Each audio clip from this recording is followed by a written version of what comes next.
Radio Auto, essai croisé. Chaque dimanche, Sud Radio et ses partenaires de Mobility TV essayent pour vous un véhicule sur le marché du neuf. Aujourd'hui, on essaye la XM. Alors non, pas la bonne vieille XM avec laquelle on a tous grandi. La BMW XM, c'est un nouveau modèle. On l'essaye avec nos deux spécialistes que je vous présente.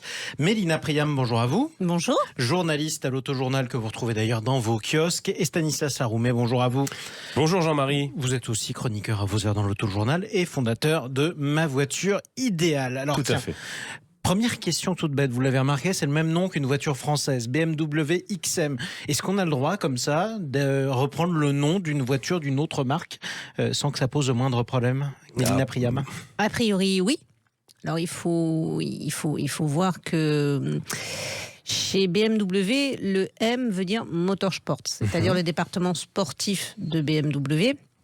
Donc là, on peut jouer sur la nuance qu'il s'agit de la BMW X, développée et fabriquée par la maison Motorsport. Donc c'est le SUV sport de BMW. C'est le gros SUV sportif de BMW. C'est une voiture qui est complètement démesurée, ostentatoire, ultra puissante. Ça n'est pas à la base une voiture conçue pour notre marché, pour l'Europe, pour la France. C'est clairement une voiture pour les États-Unis. Elle y est d'ailleurs fabriquée. C'est une voiture qui est prévue pour le Moyen-Orient, pour la Chine. Ouais. C'est la BMW de série la plus puissante de l'histoire. C'est une voiture... donc déjà, c'est un SUV, ce qui peut être étonnant. D'accord. Mais c'est 653 chevaux. Alors, voir 748 chevaux. Voir la prochaine version, 748 chevaux. Oui. Pour tous ceux qui nous écoutent et qui entendent un gros chiffre et qui se disent il y a l'air d'y en avoir sous le capot, ça permet de faire quoi, plus de 700 chevaux? 0 à 100 par exemple. Ça permet d'impressionner son voisin.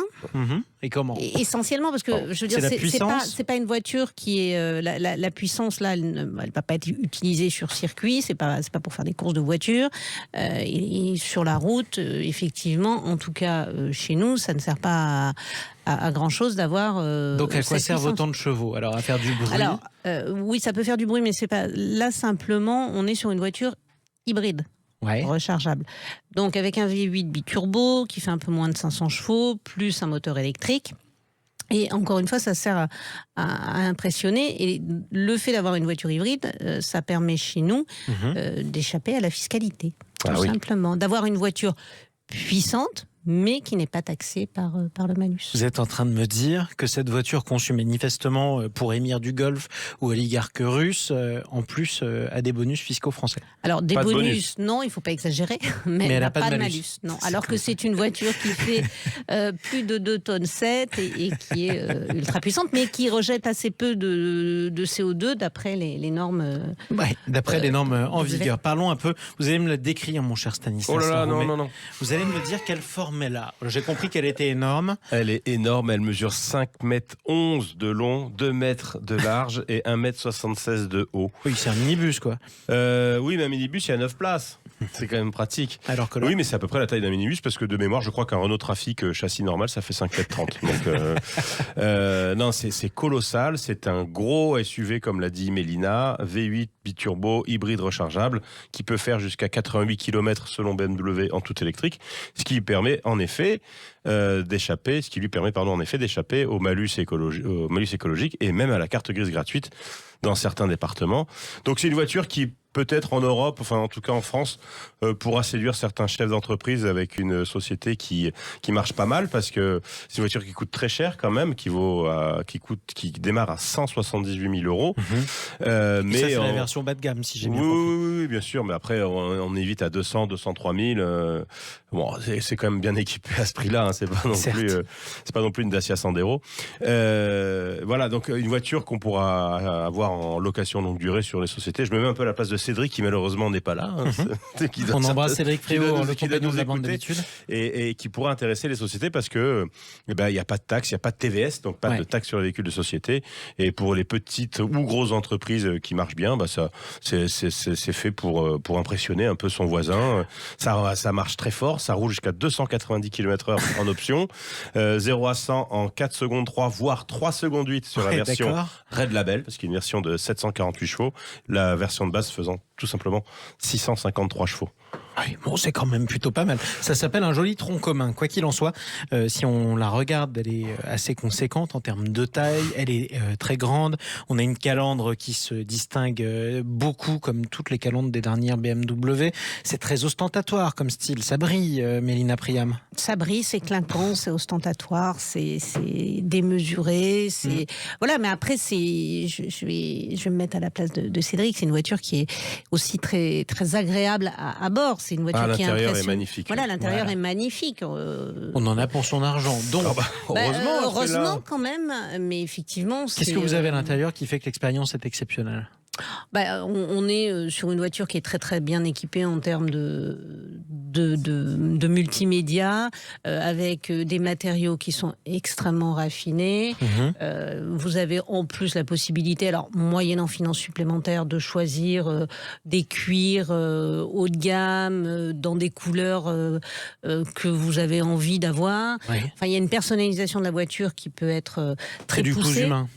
C'est du cousu humain, c'est une voiture très très luxueuse. On a aussi, j'imagine, des écrans qui sont de taille importante. On a des écrans de taille importante, tactiles, avec des fonctionnalités en veux-tu, en voilà. Bon, maintenant que vous m'avez expliqué que c'était un vol en première classe, dans un avion, quasiment, que ça coûtait très cher, mais qu'il fallait que je pouvais gagner au loto pour me l'offrir. Une fois que je me la suis offerte, j'en fais quoi ? Elle est faite pour rouler sur quelle surface, quelle route ? Ça va plutôt à peu près des partout. routes un peu larges. Oui, ça c'est sûr, des routes un peu larges. Donc on oublie le centre-ville de Toulouse. Ouais, ou Montmartre, par exemple.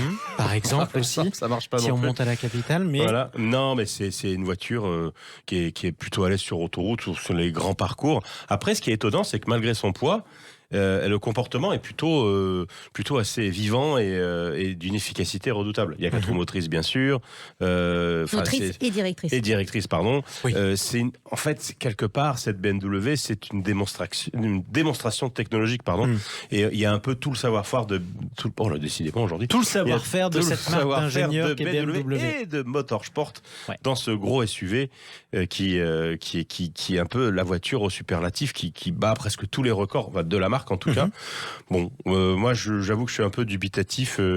Je trouve que le virage que prend à la fois la marque et c'est pas la seule d'ailleurs à faire des voitures de plus en plus grosses, de plus en plus chères, de plus en plus puissantes. Ok, chez nous, on sait que ça n'a pas grand intérêt, mais la tendance mondiale, quand même, est de réduire un peu la voilure et d'avoir des voitures un peu moins massives, avec moins de matériaux, etc. Et là, bon. Est-ce que ça veut dire que cette marque de Munich, en fait, s'adresse aujourd'hui surtout aux pays émergents ou alors aux pays du Golfe ? De toute façon, avec ce modèle-là, c'est évident que c'est avant tout fait pour les États-Unis, la Chine et le Moyen-Orient. Voilà. Mais BMW, il n'y a pas que le XM. Il y a des séries 3, des séries 5, des X1, X2, X3, etc. qui, eux, sont bien plus adaptés à l'Europe. Qu'est-ce qu'il faut faire une fois qu'on l'a ? Qu'est-ce que vous nous conseillez d'essayer en priorité ? Votre dernier mot ? Faut pas la regarder. Non, après, moi, je vais essayer de dire qu'il faut essayer d'en profiter aussi comme une voiture, parce que c'est vrai que c'est son objet premier, d'ailleurs. Voilà, c'est son objet premier. Moi, j'ai toujours du mal à me dire qu'on va regarder un film dans une voiture. C'est pas, voilà, si je veux regarder un film, oui, pourquoi pas, mais je vais au cinéma. Et si j'achète une voiture, c'est pour la conduire. Mais tu peux aller au cinéma avec ta XM. Voilà. Oui, tout à fait. Exactement. Encore qu'il faut arriver à la garer. Voilà, tu la donnes au voiturier. Si vous arrivez en retard au cinéma, vous pouvez commencer le film dans la voiture. C'est quand même pratique. C'est une voiture qui reste impressionnante. Ouais. Effectivement, nous on n'est pas fan, mais ça reste une voiture très très impressionnante. Le message sera passé. Merci à tous les deux, Stanislas Saroumé, fondateur de Ma Voiture Idéale, et Mélina Priam, journaliste à l'Autojournal. Merci. On vous retrouve dimanche prochain pour un nouvel essai.